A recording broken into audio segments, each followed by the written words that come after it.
Iran Israel जंग का 5वां दिन है आज और 5वें दिन एक के बाद एक लगातार हमले जारी हैं। जंग से जुड़ी अहम खबर, इजरायली डिफेंस ऑफिशियल का बयान सामने आया। इजराइल पर क्लस्टर मिसाइल से हमला हुआ है, दूसरी बार क्लस्टर मिसाइल से हमला हुआ। इस वक्त की बड़ी और अहम खबर आपको बता रहे हैं। इजराइल डिफेंस ऑफिशियल का दावा सामने आया है, बयान उन्होंने दिया है कि इजराइल पर क्लस्टर मिसाइल से हमला हुआ है और दूसरी बार क्लस्टर मिसाइल से हमला किया गया है। तो ईरान ने पूरी तरह से ठान लिया है इजराइल के खात्मे का और उसी के चलते एक के बाद एक ताबड़तोड़ एक्शन जारी है।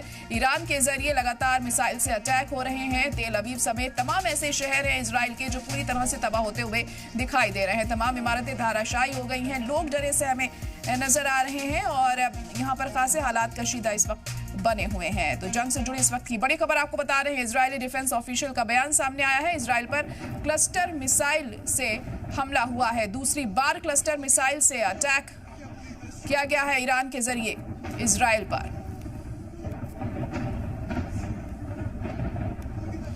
इजरायली डिफेंस ऑफिशियल का बयान सामने आया है कि क्लस्टर मिसाइल से हमले हुए हैं यहाँ पर।